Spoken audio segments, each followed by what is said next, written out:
Hello, everyone, and welcome to another horrific review. And for the first time this week, I'm doing one without absolutely sweating my gonads off because it finally rained today and it's a bit cooler. So I wasn't sitting watching the movie going, "Oh my god, I'm dying. Will this ever end?" Anyway, enough of that. Back to the start. I wasn't too sure if I was going to like this one or not, and I'm still not 100% sure. So be prepared for some flipping and flopping while I get my head around this. So we're talking about Influencer. When did it come out? Come out last year, I think. God, these things are telling you anything useful. Last 3 years anyway. It's a recent one. Tagline is: while struggling on a solo backpacking trip in Thailand, social media influencer Madison meets CW, who travels with ease and shows her more uninhibited way of living. But CW's interest in her takes a darker turn. Now, when you watch the trailer for this, like there's no mystery. It's just she's dodgy as hell, and kind of spells it out. And yeah, so we'll have this thing. They have a prelude intro, and it lasts for about 10 minutes. So you're like deep into the movie. With their meeting, and then you see straight away that Madison, she's social media, right? Here the problem, they're generic. The characters are generic as hell. The two main characters in this Madison CW, they're nothing special. There's no. She's playing the influencer. You know, one of them idiots that gets on social media and gets in your face. You know, we all hate them. Yeah, imagine getting on camera and stuff and yapping and wanting people to listen to what you say. Absolutely disgusting. You know what I mean? She deserves everything that happens to her. Anyway, so she's doing the smiley face of the camera, sad face, and then the camera comes off. Just generic as hell. Oh, I'm trapped in my life, and she gets sent a product. Oh, she's trying to come off of this so sad, hard done by, and it turns out her boyfriend didn't go with her, but they'd arranged to go for a week. She changed it to two. He couldn't make it for two. This back and forth, but first world problems. Come on, that's like um vapid empty people with no actual struggle in their life, and I think that's why I can't relate to these people. And she's kind of swanning about. I was guessing first of all the Philippines because I saw someone I followed go to hotels in the Philippines that are very similar for a reasonable price. I thought the Philippines, but turned out to be Thailand, which don't know if there's much difference in price between them. I think for those of I haven't ventured to the Far East. That's I've been around the place, but I haven't actually ventured over that bit, and don't know if it could be arse now. You know what I mean?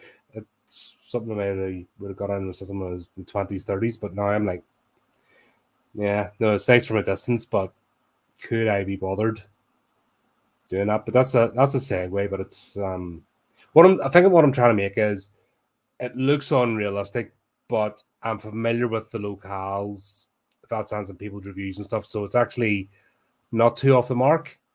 Maybe a wee bit in the high end for backpackers, if that makes sense. Although it would make sense for Madison as a successful influencer if she's got deals and then she's meant to be doing vlogs and then she's doing product placements.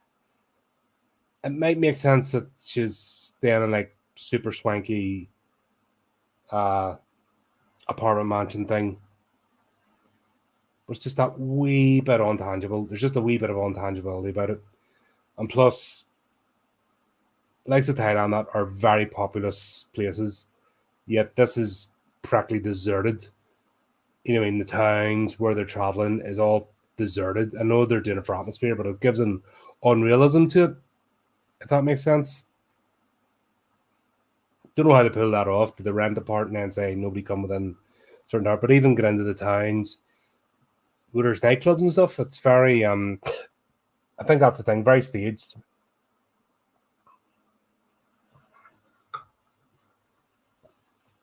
So the settings and the scenery kind of makes it, hard to relate with. The characters are hard to relate with because that's the thing. Maybe is it an age thing? Don't know. Am I just at that sort of point where, like, I'm on, obviously the joke was I'm on social media myself. I do it. I get it, and I get there. It's not my bag, but I get what those people are doing. I get their kind of thing. All fair play to them. I understand the game of always having to be, you always have to be keeping it going, ramping it up. So you can't, if you're a travel blogger or it's all about the shots and the selfies, they only go so far. So then you have to ramp it up and take it to different locations. And it's it's an on-ending cycle. But the whole trope of, oh, I'm so miserable doing this, that is a nonsense. That I am sick of. It's especially people who are successful doing the, oh, woe is me, and it's like, you just lose me with that. You don't get on this. I suppose that's my bugbear, being on social media myself. You understand the amount of time and effort that goes into this. The same as any creator. And yes, people might argue, if you're an influencer doing that, are you really a creator? But it is a form. It's the same as the ones that do the dances and stuff. You have to respect them for the time they put into their routines and all that. Yeah, I don't might necessarily like it. It doesn't always, not my cup of tea, but it doesn't mean they're illegitimate for what they do. Same as some old fat bloke talking about movies, by the by. But you don't get into this without having a passion for it, if that makes sense. You don't put all the work in and put yourself out there unless you're actually passionate about creating the content. And the way they're making her out to be, oh, woe was me. She's supposed to be the protagonist in the movie. So why the hell set her up like that? Do you know what I'm saying? It's just maybe they're making her up to be an easy target, but you can do that with her just being a nice person and genuinely trusting,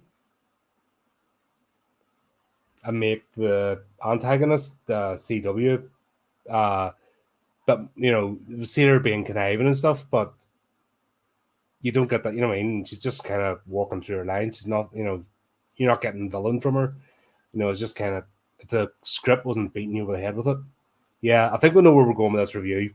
I think we know what side. Although at the start, let me get my thought process out while we go through this. So at the start, she meets her. She's, you see it all in the trailer. Oh, I can show you different things and blah, blah, blah.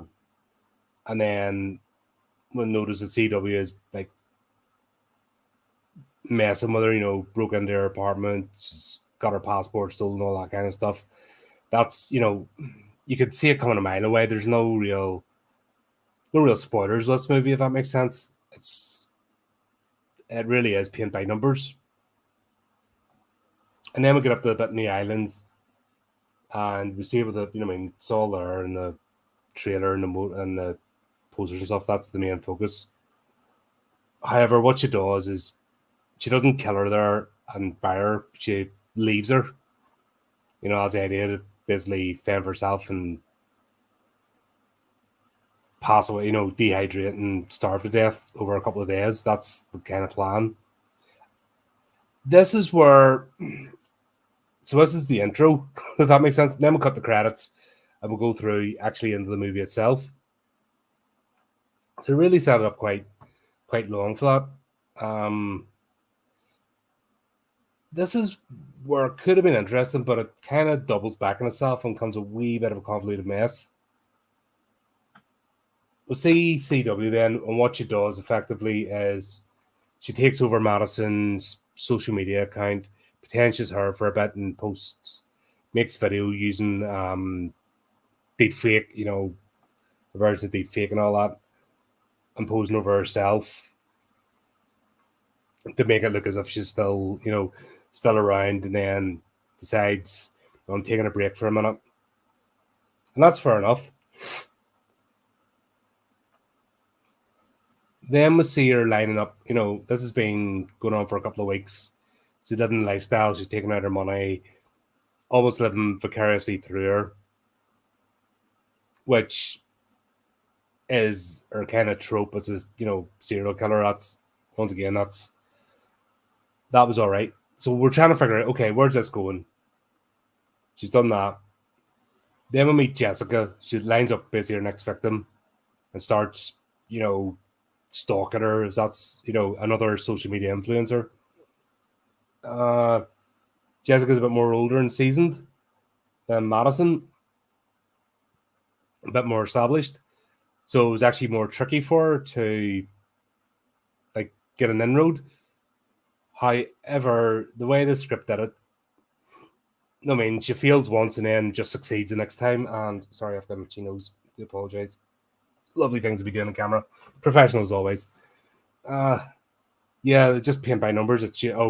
I'm sorry, changes tactic and then just gets straight in. And has this girl, Jessica, who's, it's not a disrespect to, I mean, what would I put Jessica? Jessica's probably in her 30s or something. But this CW character's maybe early 20s, just looks really young and generic, so there's definitely an age gap there. So why should she does the same trick with a hotel? But what I found hard to believe was Jessica. This is where, now I'm starting to see it. Jessica has a team where Madison was almost flying solo, but her boyfriend, who she, like I said, didn't come over with her, and they did a video call, and they made him out to be a dick, which is weird. Just that, I don't know what they're trying to do there. But Jessica, on the other hand, has a team behind her. So there's no reason for Jessica to fall so quickly into CW's, grasp. That's what I'm saying about her being older and more seasoned, and saw her through her straight away, didn't just jump, which I don't get. Bad writing, I think, bad plot lines. It should have been more of a challenge, and she maybe should have failed, and maybe we should have seen a bit of frustration because she failed. If that's the path they were going to take, choosing new victims until she come a cropper, but no. Wee bit of pushback, falls in, becomes so easy. And then we have Ryan turn up, the boyfriend. He flies over. And I really didn't know what to make of his character. Like I said, in the first video call, they make him out to be a dick. Here, they make him out to be some sort of weird... was he Australian or New Zealander?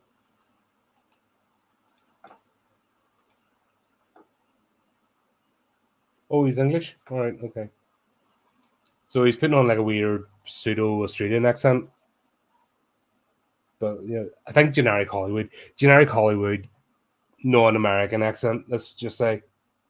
And I was from Buckinghamshire. I was there a couple of days ago. Posh twat. Anyway. He turns up because he doesn't believe what's going on or something, and then just to see W is leading Jessica down the same part, and then it becomes a weird thing. Honestly, I think it was filler because that whole plot line could have went somewhere, and then they could have had the investigation of, oh, what happened to Madison? Oh, suspicious, putting their heads together, but it just went nowhere.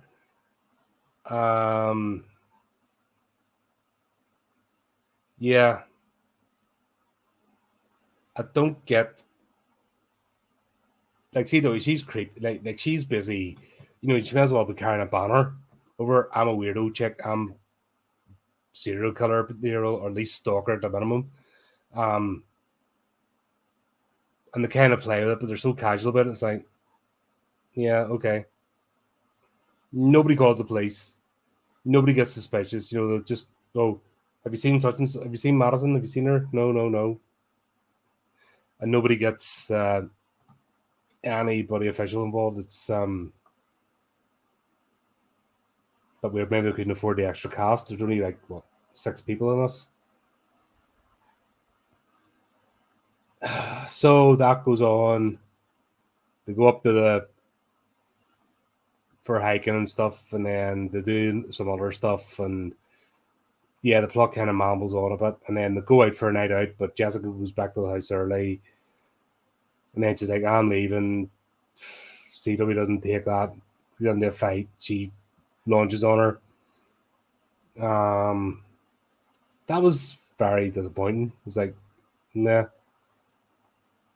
Then she fits her inside a suitcase because, yeah, she's like, this wee girl is, but she can lift other women about and stuff and fold them up and no problem. Yeah, okay. Yeah, I think that's my main problem. First of all, the characters were. I like Jessica's character. I'll give it that. Out of them all, I like Jessica's character. She was actually decent. She, like I said, she's more seasoned, more world savvy, bit more depth to her. Madison could have been more, but they didn't. They decided to make her a woe's me type, which is boring as hell. CW is a nothing, really. Like, there's nothing intimidating about her or, like, scary. Just, yeah. There was a character, Jay. He was just a fucking cardboard cutout, flipping stereotype. If you ever met one, he only appears like twice, 3 times for a couple of seconds. It's overacting, just crap. Our English fella Rupert, who turns up at the bar first time he meets Madison, then he appears again. That was his part on it, not much of a role. So then it centers around Ran and CW because he stays in the house, trying to find out, and she's hanging about with him, and then they go out to a club and she roofies him, and then this weird non-sex scene happens just to part of her evil ploy, but it was, weird crap. Didn't go anywhere. He's supposed to leave, but he doesn't. All of a sudden, he goes from being dumb and distant to like super detective mode. Like the character isn't consistent throughout the whole movie. It chops and changes to whatever the plot needs. So I find that a bit difficult. They're hinting that he's controlling, but then he changes tunes. Just like I said, the character isn't consistent. It's more like the writer just trying to go, oh, going to mess you about, and we don't want you to like him, sort of thing. We don't want him to be the hero either. Yeah. But then he twigs on. He goes after CW, interrogates her briefly, but CW gets a upper hand on him. Very easily, actually. So that was a bit of a... And she was tied up. I mean, he was leading her... She was leading him to the boat, but her hands were tied behind her back and stuff, but... and like I said, she's stick thin. He had a wee bit of a build to him. Just that kind of thing, it's not believable with the actors. Yeah, so I was a bit disappointed, but she takes care of him, and then she's taking them all to the island to bury them, and then that's where we'll go back. Find out Madison's super survivor, because she mentioned earlier on the plot she'd been in the Scouts for a while. When I was involved with the Scouts, you couldn't get the wee shites to like clean out the tent properly or to build like shells with bamboo cane. Like you couldn't get them to organize a camp. That's and that was kids a generation ago. There's no way today's generation of Muppets can fish and gather water and shelter for themselves. So that was a bit daft, but they had to have the final boss fight, which was a bit shit. But it turns out Madison's still alive, and then she takes care of CW and leaves her on the island while she discovers the bodies and takes them back to shore. Cut the scene. Yeah, this is going to be a short review because now I think about it, there's really nothing to this movie. It's nothing you haven't seen 100 times before done better. It could have got interesting in the middle, but they just made it convoluted and went around in circles, then back on itself. So you brought an interesting character in, then you brought the dynamic of Ryan appearing, and then it basically did nothing with it.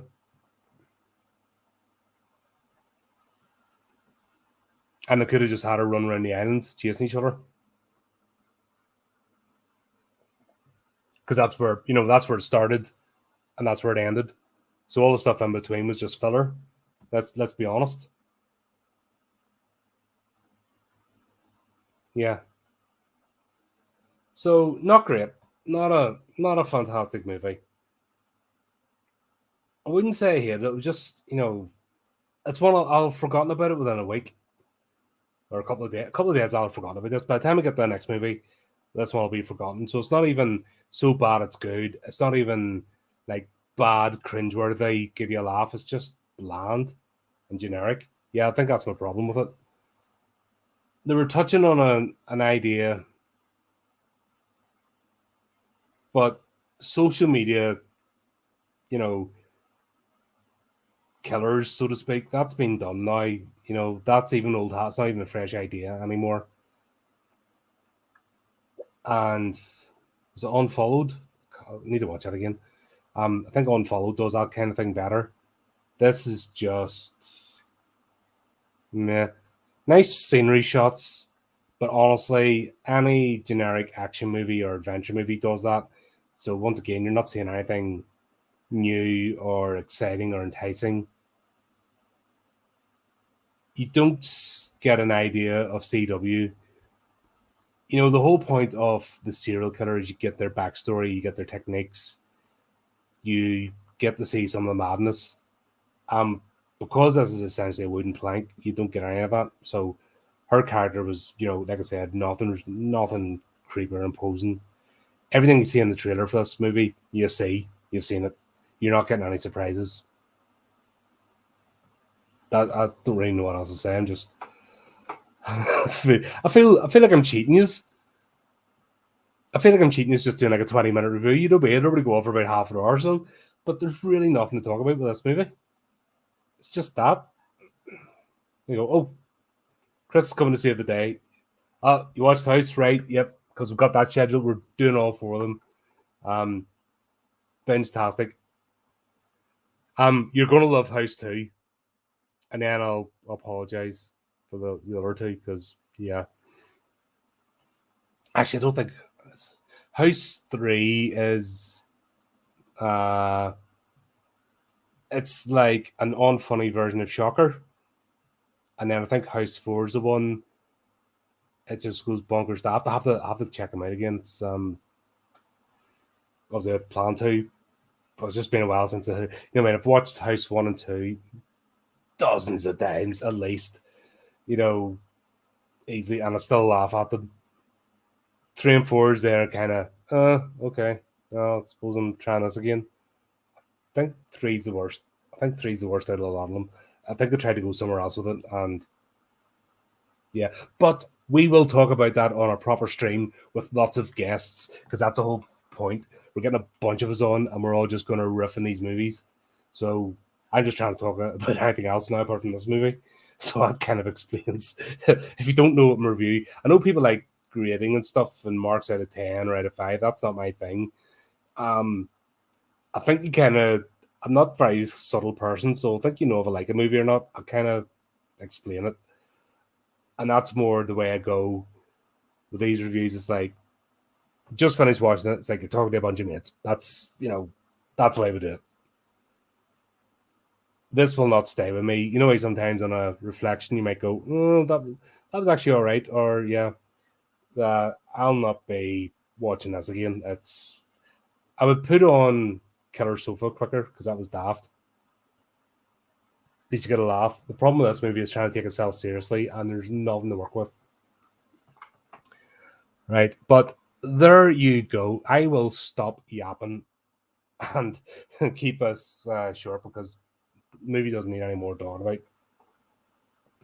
Hope you enjoyed it. If you have checked out the movie, let me know in the comments what you think. Do you agree, disagree? Am I being overly harsh? Doubt it. You know me. If I like a movie, I like a movie. If I don't, I don't. I've no reasons. Just my focus is the story. Is the story believable? Are the characters engaging? Everything else can kind of be forgiven. So special effects, locations, that can be forgiven as long as there's a good cast and a good story. This didn't have either. So there you go. Like I said, let me know what you think. Keep up to date with the channel. Do the typey clicky things. And until next time, keep it creepy, keep it horrific.